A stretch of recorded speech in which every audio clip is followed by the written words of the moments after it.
Okay, so this week we're going to talk about globalization, uh, Bill Clinton, and a little bit about the first George Bush as well.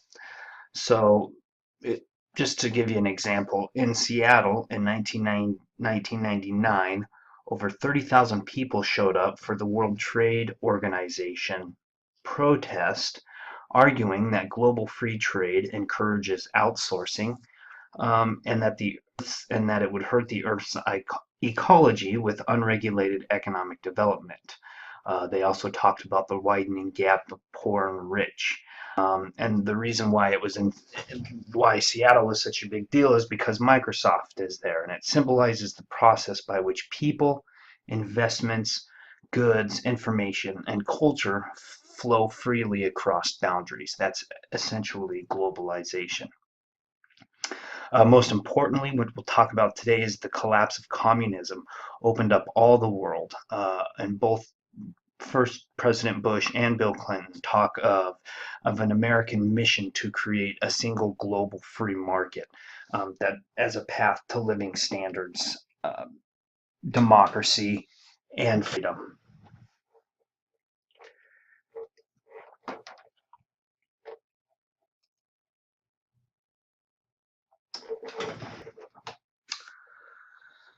So there's a crisis of communism in the late 1980s, early 1990s. In April of 1989, you had Tiananmen Square. Here's a picture here in China with a whole bunch of students and then other people demanding democracy.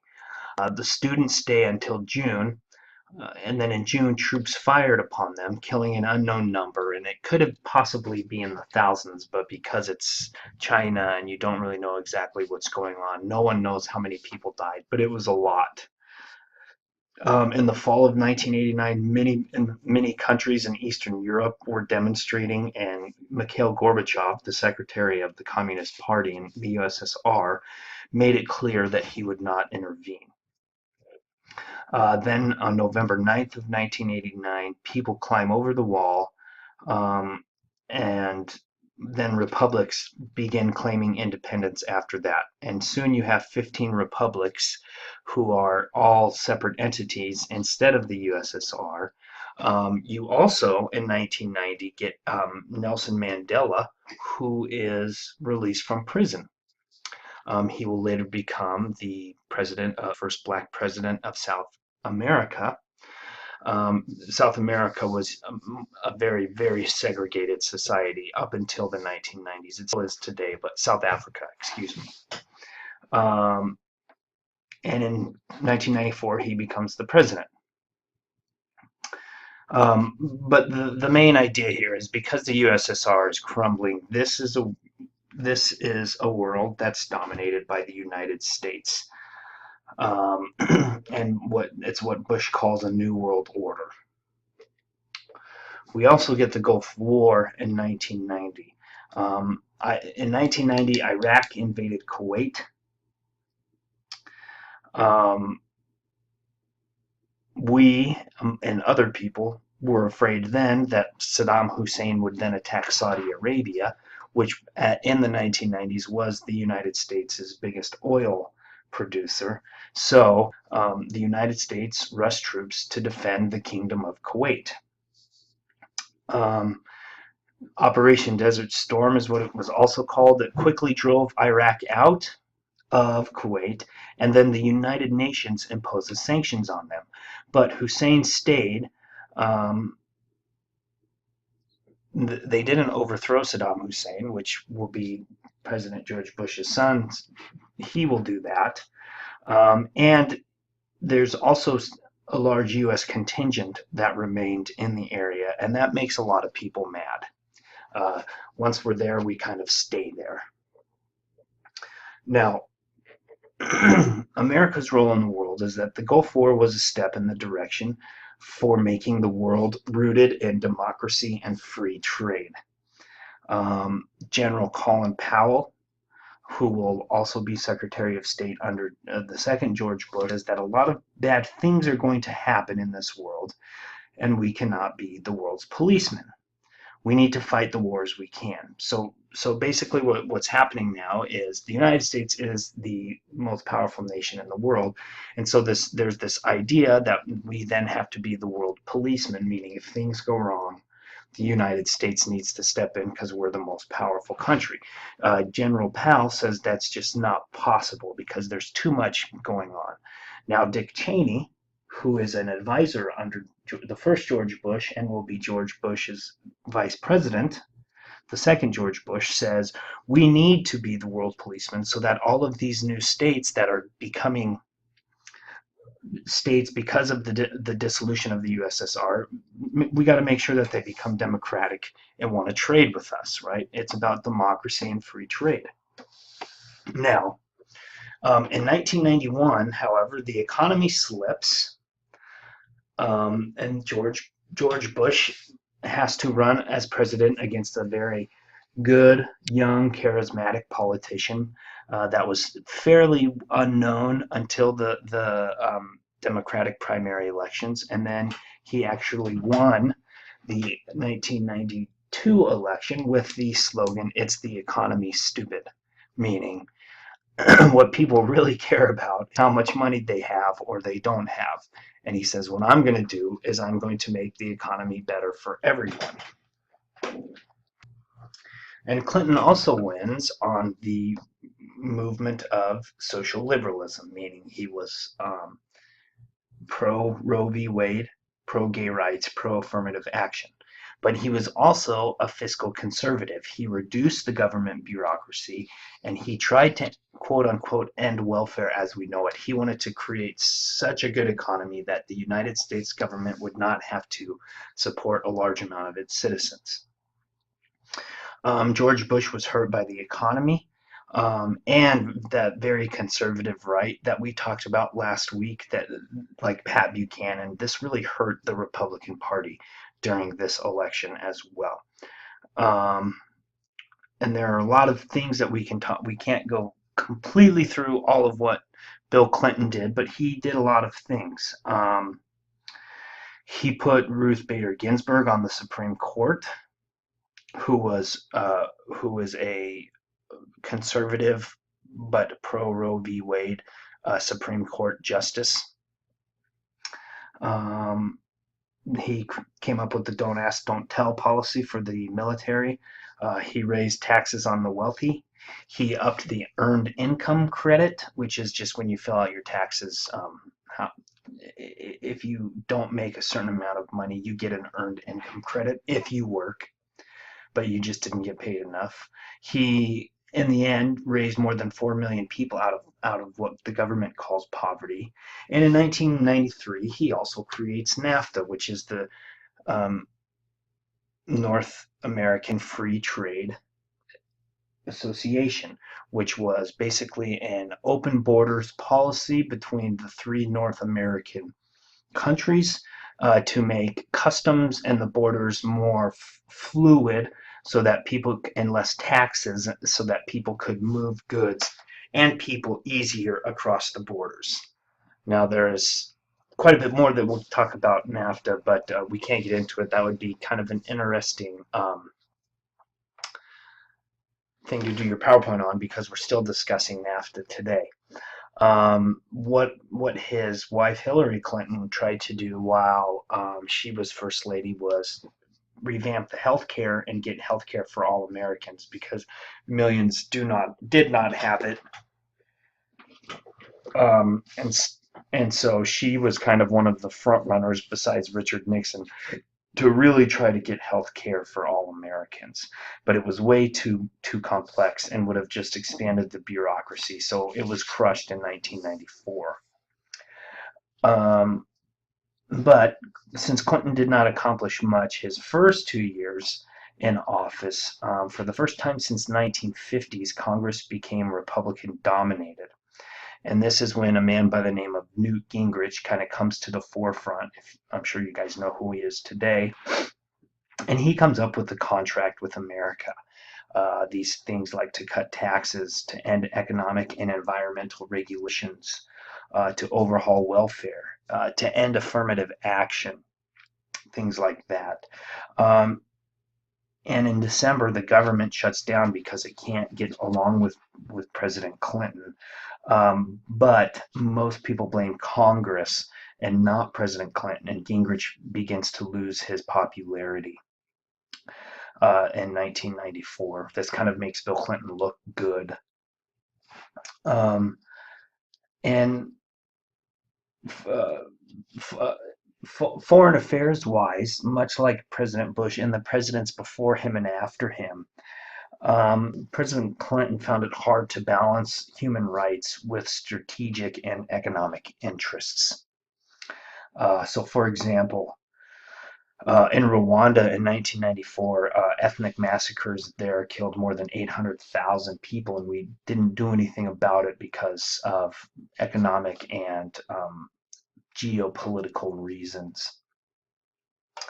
The Balkans the Balkans, places like Siberia, Macedonia, Croatia, those places near Greece there on that peninsula. Um, there began ethnic cleansing there, and NATO, under the command of the United States, the North Atlantic Treaty Organization, in 1999 launches airstrikes against Serbians who are killing thousands of Albanians and Croats because they are Muslim. So we actually fought Christians in the Balkans in 1999, and 800,000 have to flee the region there. So that's just kind of an interesting look or short look into President Clinton. But he really does turn the economy around. And when he leaves, the United States is expanding economically without question. Excuse me. So in 2000, when he leaves office, unemployment was below 4%. And he not only balanced the budget, but he left the office with a surplus. And also during this time period, we get what is known as the computer revolution. Um, and many say, and kind of saw the future, that this was the dawn of a new economy. Um, Computers and internet would efficiently produce and sell products. And really, computers, and here's a picture of one of the first computers, came into being in World War II to store vast amounts of data. But in the 1960s, if you've seen the picture, movie Hidden Figures, it began sending people to the moon. And then so that created the need for microchips, which are imprinted circuits, right? And then what goes from there is they get smaller and smaller and have more information on them. And so, all due to chips, we have things like cellular phones, digital cameras, things of that nature. Sorry, my PowerPoint's kind of acting up on me. Um, Digital cameras, Game Boys, etc. And a lot of these things are mass produced, but they're not mass produced in America anymore, right? We know this.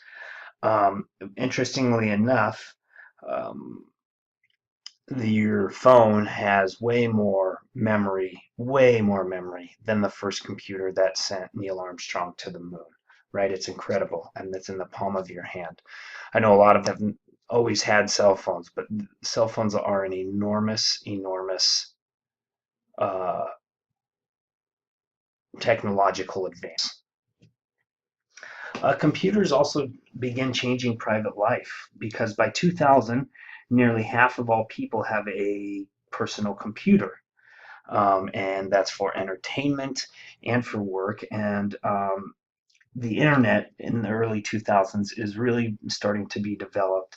And the internet was first used as high-speed military communication network between buildings. But it becomes nowadays one of the most radical inventions in the history of man, right? It really is. When you think about the internet and what the internet allows people to do, it completely revolutionizes the way that human beings live, and not only their public life but their private life as well. And we get what people call in the early 2000s, you probably don't remember this, is netizens, citizens who live on the internet, right? Whose whole life revolves around that. And there are a lot of people like that today, right? You just can't do anything without the internet. Like, take this class. You also have a little changing economy in the year 2000. There's a stock market boom and a bust, and it hits large investors and small investors, um, and it hits almost everyone because everyone really began to invest um, as the market rises in the 1990s, really in the 1980s, 1990s. A lot of people's retirement, 401k, think of all of those things that people do that's all based on the stock market. And so by 2000, a majority of Americans, in one way, shape, or form, had either stocks or were on the stock market through mutual funds. And there's also this very large attraction to .com companies that are springing up everywhere and becoming worth in the large amounts of money overnight. And what happens is these companies begin conducting business on the internet, and this really symbolizes the promise of a new economy. However, it was inevitable that the dot-com bubble and all of the stock market would not keep rising. It was inevitable that the bubble would burst. And on April 14th, 2000, um, the stocks had the largest one-day drop in history, even more so than the Great Depression in 1929. And then it began to decline for the next three successive years. And so by 2001, were in a recession and we kept going down until 2003. And one example of why this was occurring was the Enron syndrome. I don't know if any of you guys remember the Enron company, but what happens is it became apparent that stocks were bolstered in some ways by fraud.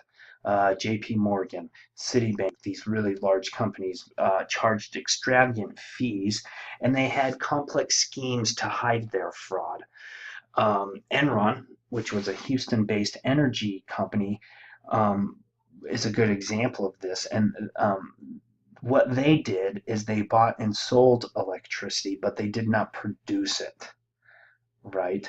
And they kept reporting profits to investors, but they were losing billions of dollars while they were doing this. And the two men who were at the head of this were Kenneth Lay and Jeffrey Skilling. You may or may not have heard of these men, and they were actually convicted of fraud. Um,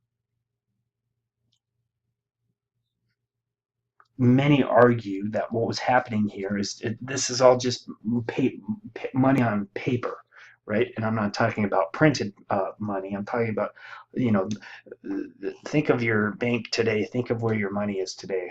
Not probably not many of you actually get a check. I mean, how much cash do you handle at one time? All of this money is just in the air somewhere, right? And there's just a guarantee that it will be there. Well, these guys use that to their advantage. And many argued that this was due to the deregulation of businesses that was started by Ronald Reagan, but was really pushed through by Bill Clinton. Bill Clinton was absolutely a free trade, uh, Republican type economic thinker. Sectors like energy, telecommunications, and the stock market trading were the ones who really were fraudulent. Um, and banks really began to do huge things and take huge risks because they knew the government would bail them out. Um, they became quote unquote too big to fail. And we see that with the 2007 2008 collapse that you guys probably remember a little better.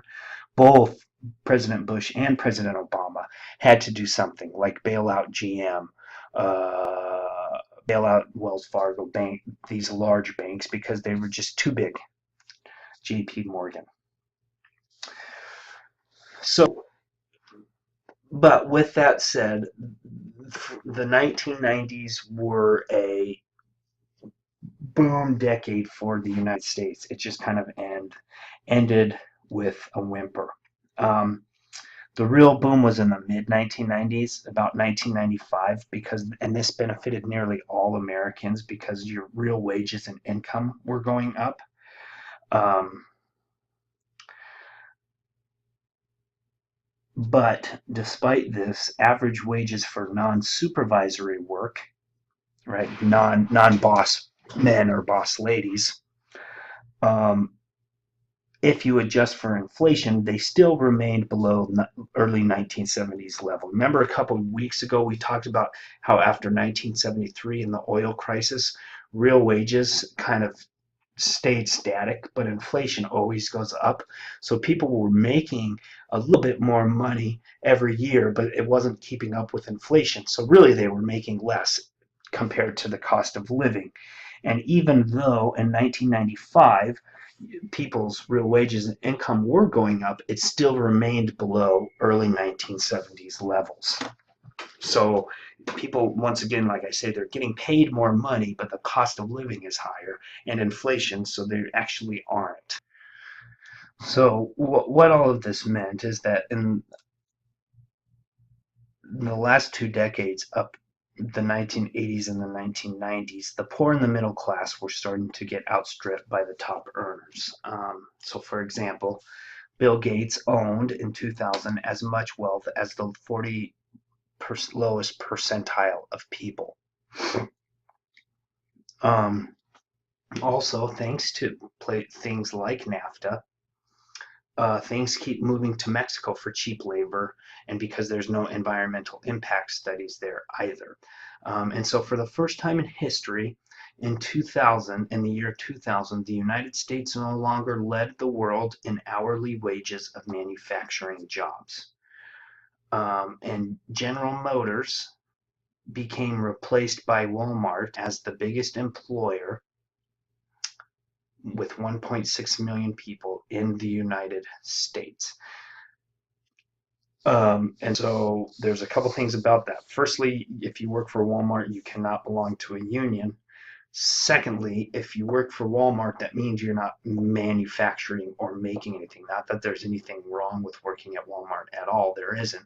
Just the fact that if that means that instead of the highest employers in the United States making things, it's retail, which kind of shows you the trend of where the United States economy was going.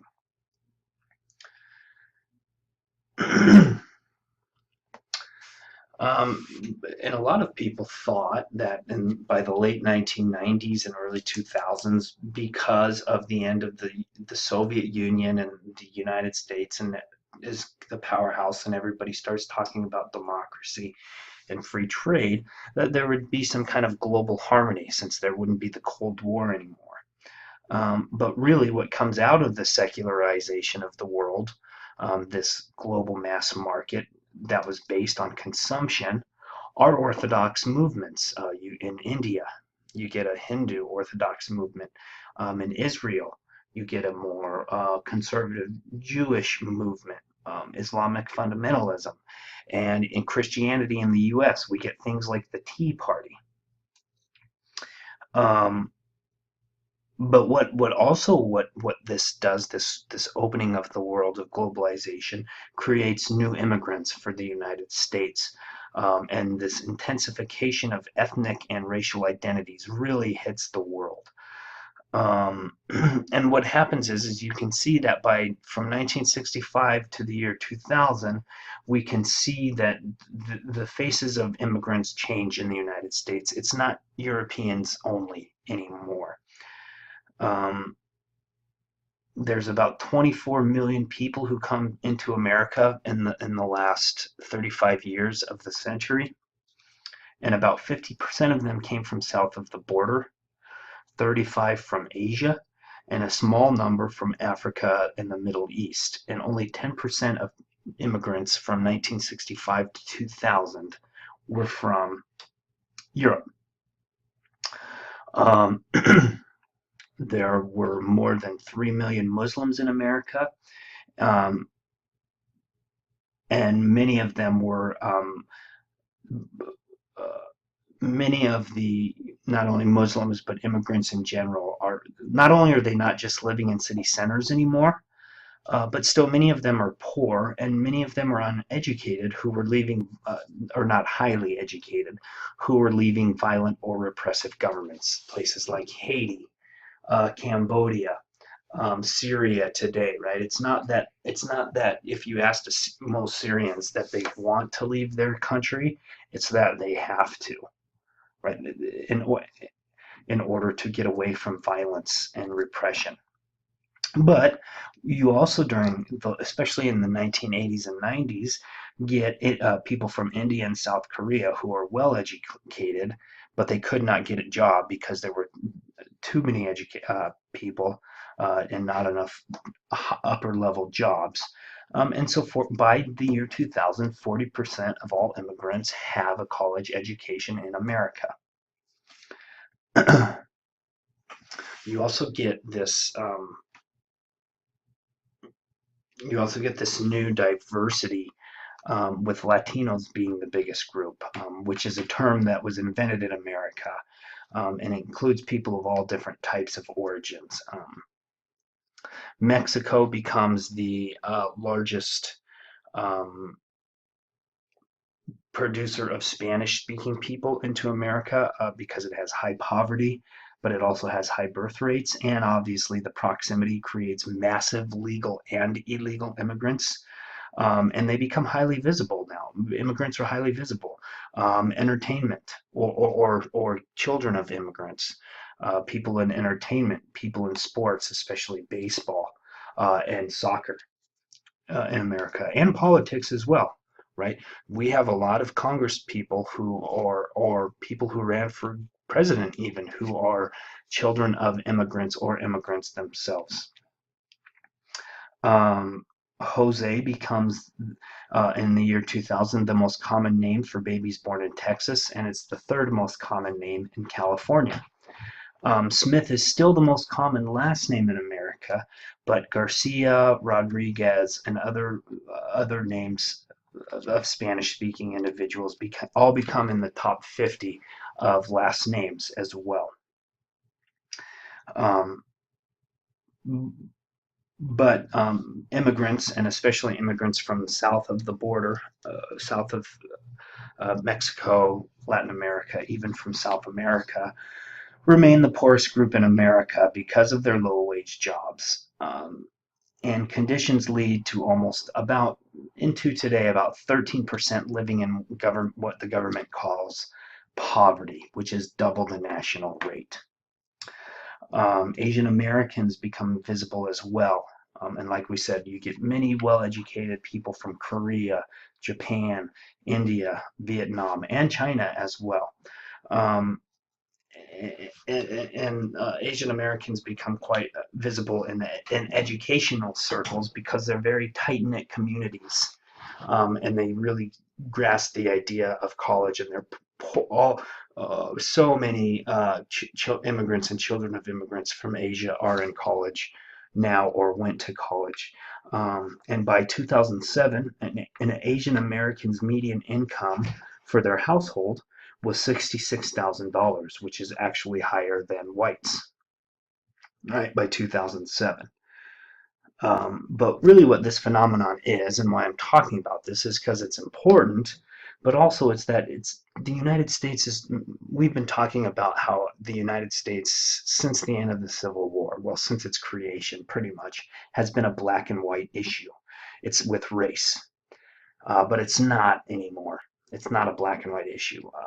It's an all peoples type of issue. Intermarriages are very common, um, because half of all Asians Americans marry out of their group, marry non-Asian Americans, and 30% of Latin Americans marry outside of their groups as well.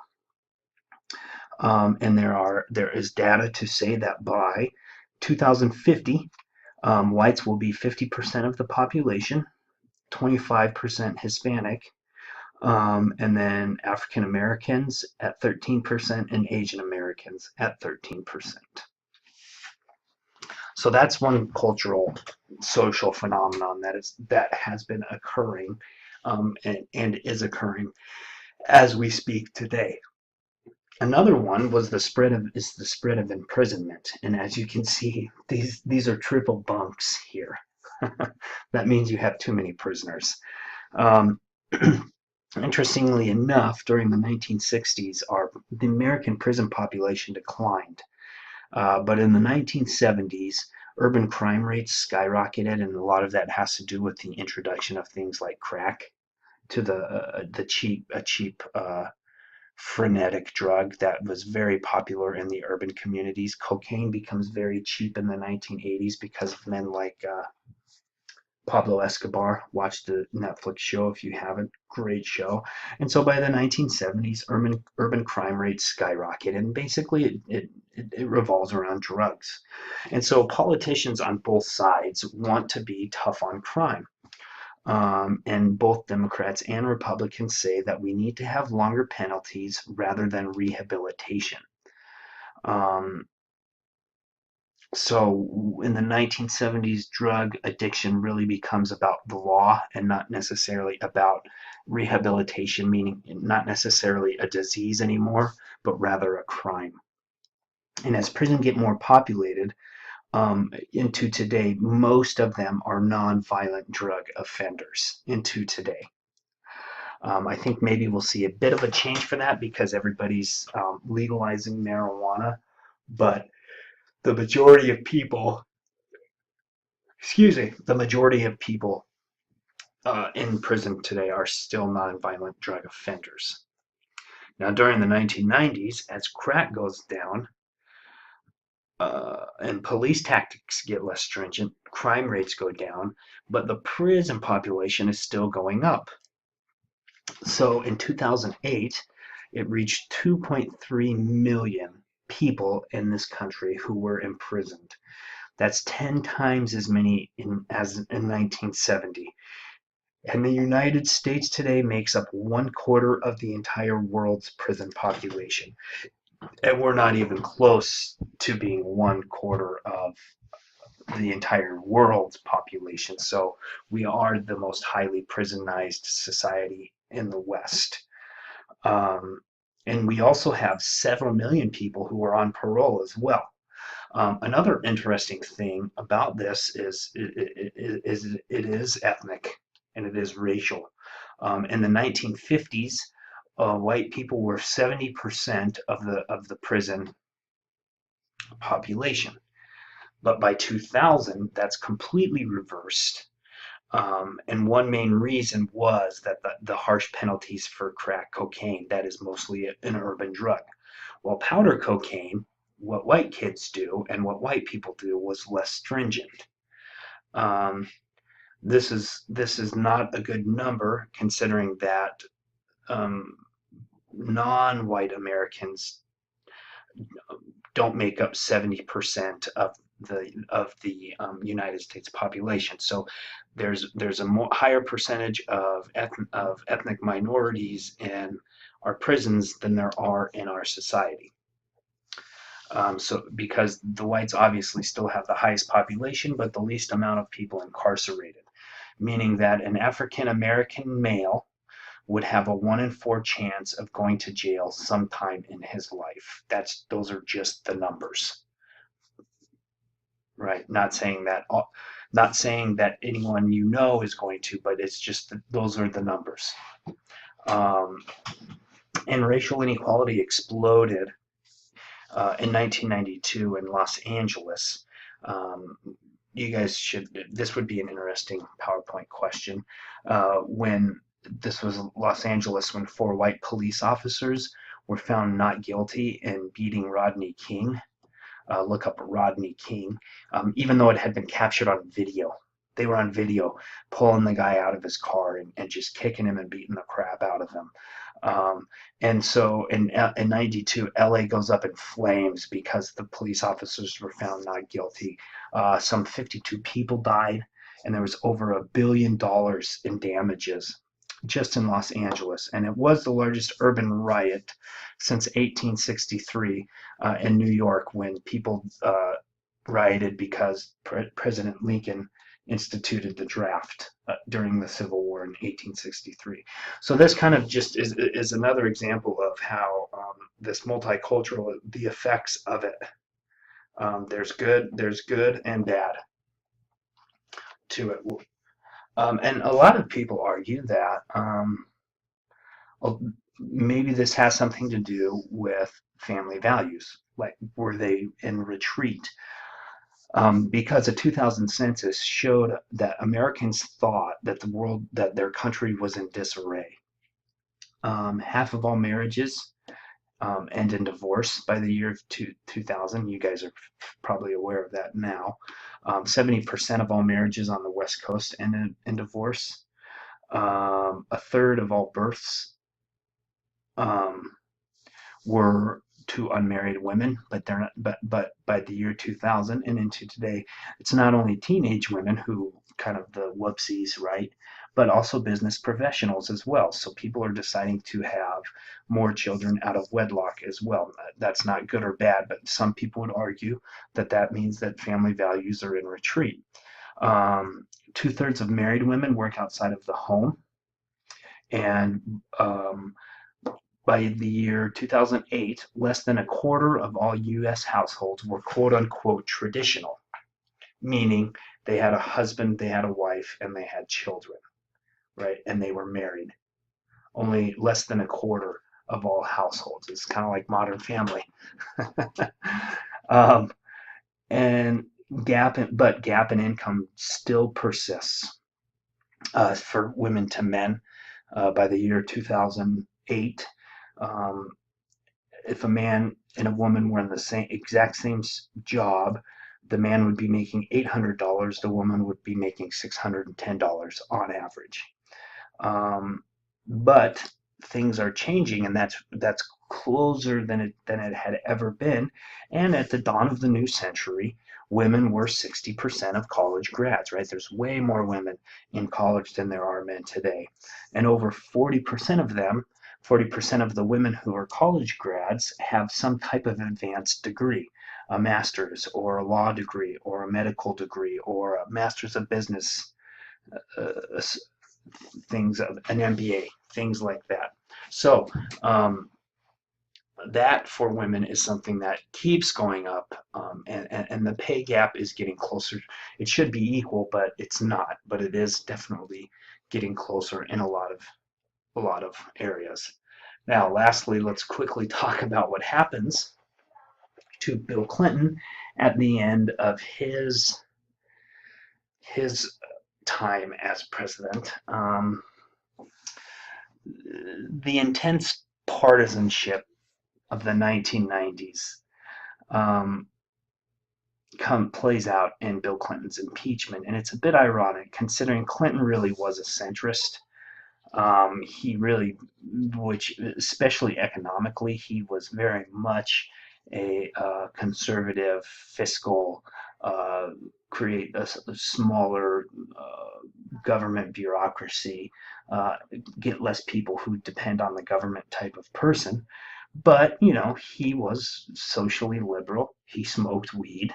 He married a feminist, obviously, uh, Hillary Clinton, and he was at the head of a multicultural administration that supported gay rights. Um, and the other thing, though, was he was extremely popular, and this puzzled conservatives. I believe he's definitely in the top five when he leaves of president's popularity in history. A very popular president.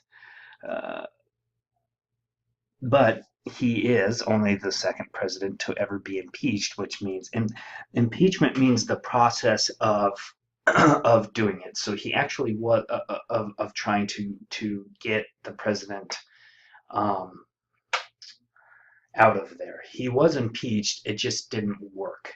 So he is only the second president to ever have that happen. Scandals basically abounded the day he took office. He and Hillary Clinton had profited from a shady real estate deal in Arkansas while he was governor. The next year after he got elected, Paula Jones said he harassed her when he was governor of Arkansas.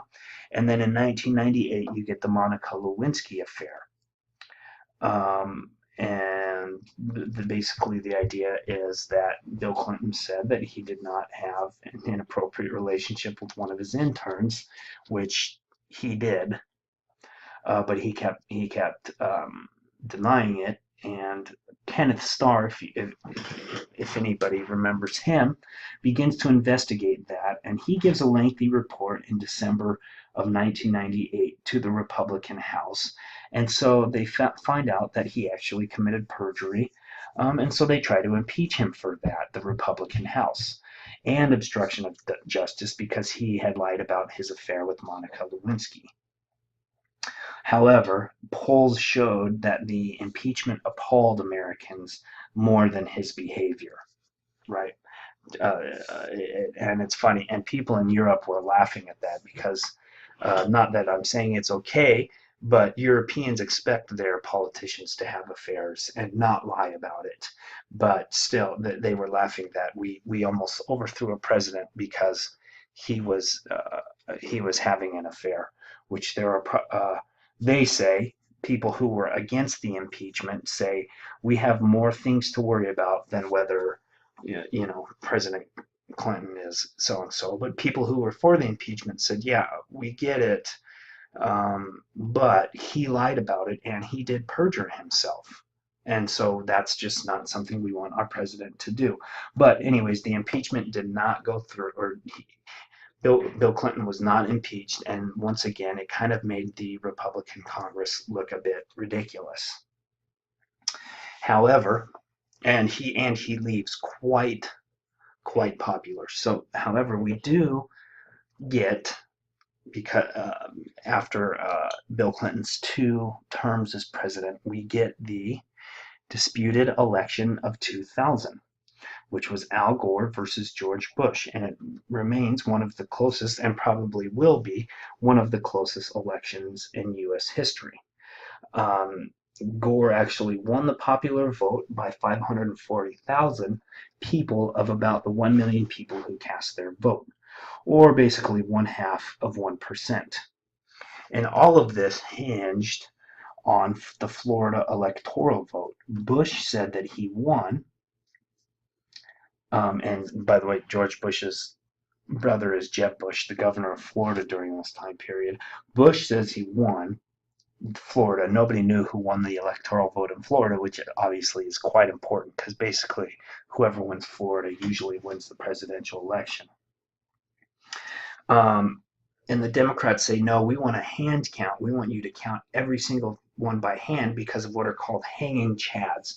And so in the year 2000, in the most powerful country that had ever existed on this planet, where its citizens are more wealthy and have a higher living standard than anybody in history, people in Florida are still voting by poking holes in pieces of paper. And what was happening is when they were poking holes, as you can see in this piece of paper, sometimes who you voted for wasn't apparent because the hole wouldn't be completely poked through, so you'd have more than one hole that looked like that, so you couldn't tell who voted for whom in a lot of these. Oh gosh, pieces of paper. It makes me unbelievable. So it eventually has to go to the Supreme Court, and the Supreme Court stops the hand count by a vote of 5-4, and Governor Jeb Bush says his brother wins. And so President Bush becomes President Bush. But what this really showed was how the country was almost divided evenly. It also showed that the Electoral College, created by the founders so they could choose the president, gave the presidency to someone who did not win the vote, which is a very odd thing for a democracy, but we also had that in 2016 as well. Did not win the popular vote. Not to mention it showed how inept our quote-unquote technologically advanced society was, and we had a terrible voting system. We still have problems with our voting today. It is quite surprising. Interestingly enough, also, if you count both the congressional and presidential races of the year 2000 and all of their campaigns, their cost of them totaled $1.5 billion, meaning that money dominates politics. And there's this real disconnect in the year 2000 between politicians and the regular people of America, because nearly half of the eligible voters did not vote. Um, and more people actually watched the Nixon Kennedy debate in 1960 than voted in the 2000 election, even though there's well over 100 million more people in this country. So from the year 1960 to 2000, there was this real decline in voter turnout, and there was a real disconnect between politicians and the people who they're supposedly who they're serving. So we'll just end. So that's another interesting idea. So we'll just end with this idea of exceptional America. In 2000, we're living longer than ever before. And we have material comfort that people in, say, the year 1900 would just not have even imagined. Because in 1900, just think, just 100 years ago, which isn't that long of a time period, um, a typical American had no phone, indoor plumbing, car, or a high school education. Um, Life expectancy for a man in the year 1900 in America was 46. It's 74 by the year 2000. I don't know what it is today, probably a little higher. And it went from 48 for a woman to 79 in 2000. On the other hand, we have a higher infant mortality rate, poverty, and income equality than any other economically advanced country in this world by a lot. We are a much more conservative and religious country than any other Western civilization, when 60% of people in America, in one way, shape, or form, call themselves religious. It doesn't matter what religion you are, 60% claim that. 32% of people in Britain, 26% of people in Italy, where the actual Roman Catholic Church is, and 11% in France. We have the highest murder rate with guns, hands down. In the year 2000, we had almost 12,000 people killed by guns, which is a really high number when you think about it. That's like 40 people a day, every single day, almost 38, 39 people a day. There were 373 deaths in Germany in that same year, 151 in Canada, 54 in Great Britain, and 19 in Japan. And also, only 4 countries in the world have no national paid leave for afterbirth, right? Only 4 countries in the world: the United States, Liberia, which is a dictatorship, Papua New Guinea, and Swaziland. Those are the 4 countries in the world that don't have national paid leave for women after they've given birth. So there's that's a kind of a quick social an economic look at America in the 1990s and the year and up into the year 2000 with President Bush's election. We have living standards that are unheard of, but just like everything, every era of American history, there's good and there's bad, right? But there is no question that at the year 2000, the United States government has a surplus. It's more efficient, and it has more money than it ever has. But then we know what happens in 2001, which completely changes our society also. So, and we'll talk about that next week. So with that, that is your PowerPoint for the week. Hope you enjoy. Let me know if you have any questions. We can see the light at the end of the tunnel.